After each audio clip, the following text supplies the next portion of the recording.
पंचतंत्र की कहानी जादुई। सालों पहले पीतल नगर में किशन नाम का एक किसान रहता था।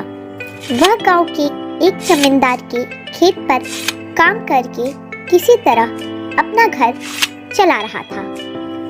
पहले किशन के भी खेत थे, लेकिन उसके पिता के बीमार होने के कारण उसे अपने सारे खेत बेचने पड़े। मजदूरी में मिलने वाले पैसों से पिता का इलाज कराना और घर का खर्च चलाना मुश्किल हो रहा था। वो हर दिन सोचता कि कैसे घर की स्थिति बेहतर किया जाए।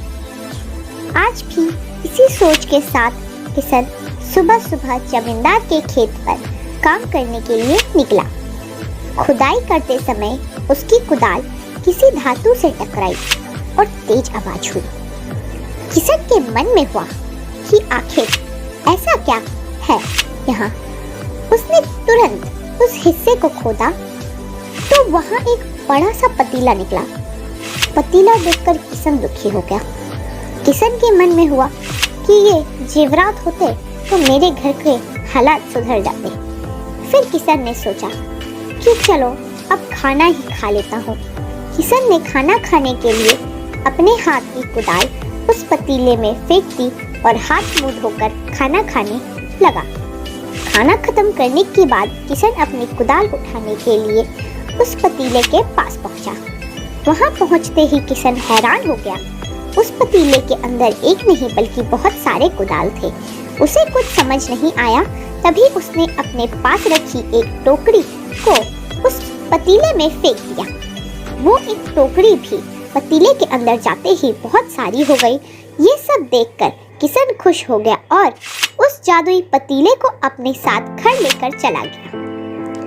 वो हर दिन उस बर्तन में अपने कुछ औजार डालता और जब वो ज्यादा हो जाते तब उन्हें बाजार में जाकर बेच आता। ऐसा करते करते किशन के घर की हालात सुधरने लगी। उसने इस तरह से बहुत पैसा कमाया और अपने पिता का इलाज भी करवा लिया। एक दिन किशन ने कुछ गहने खरीदे और उन्हें भी पतीले में डाल दिया। वो गहने भी बहुत सारे बन गए। इस तरह धीरे धीरे किशन अमीर होने लगा और उसने जमींदार के यहाँ मजदूरी करना भी छोड़ दिया। किशन को अमीर होते देख जमींदार मोहन को किशन पर शक हुआ। वो सीधे किशन के घर पहुंचा। वहां जाकर उसे जादुई पतीले के बारे में पता चला। उसने किशन से पूछा, तुमने यह पतीला कब और किसके घर से चुराया? डरी हुई आवाज में किशन बोला, साहब, ये पतीला मुझे खेत में खुदाई के समय मिला था। मैंने किसी के घर से चोरी नहीं की है। खेत में खुदाई की बात सुनते ही जमींदार ने कहा, यह पतीला तो जब मेरे खेत से मिला है तो यह मेरा हुआ। किशन ने जादुई पतीला ना लेकर जाने की बहुत मिन्नतें की, लेकिन जमींदार मोहन उसकी मिन्नतें नहीं सुनी। वो जबरदस्ती अपने साथ वो जादुई पतीला लेकर चला गया। जमींदार ने भी किशन की तरह उसमें सामान डालकर उन्हें बढ़ाना शुरू किया। एक दिन जमींदार अपने घर में मौजूद सारे गहने एक एक करके उस पतीले में डाल दिए और रातों रात अमीर हो गया। एकदम से जमींदार के अमीर हो जाने की खबर पीतल नगर के राजा तक पहुंची। पता लगाने पर राजा को भी जादुई पतीले की जानकारी मिली। फिर क्या था, राजा तुरंत अपने लोगों को भेजकर जमींदार के यहाँ से वो पतीला राजमहल मंगवा लिया।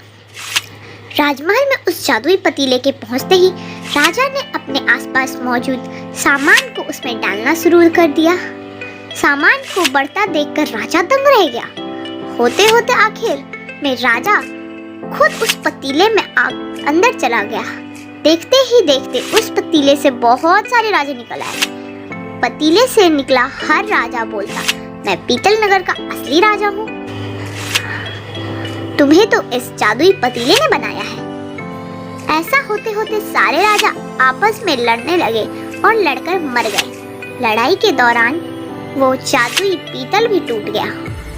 जादुई पतीले के कारण राजमहल में हुई इस भयानक लड़ाई के बारे में नगर में सबको पता चल गया। इस बात की जानकारी मिलते ही मजदूर किशन और जमींदार मोहन ने सोचा, अच्छा हुआ कि हमने उस जादुई पतीले का इस्तेमाल सही से किया। उस राजा ने अपनी मूर्खता के कारण अपनी ही जान खो दी। कहानी की सीख। जादुई पतीले की कहानी से दो सीख मिलती है। पहली कि मूर्खता का अंत बुरा होता है, दूसरा यह कि हर सामान का इस्तेमाल संभल कर करना चाहिए।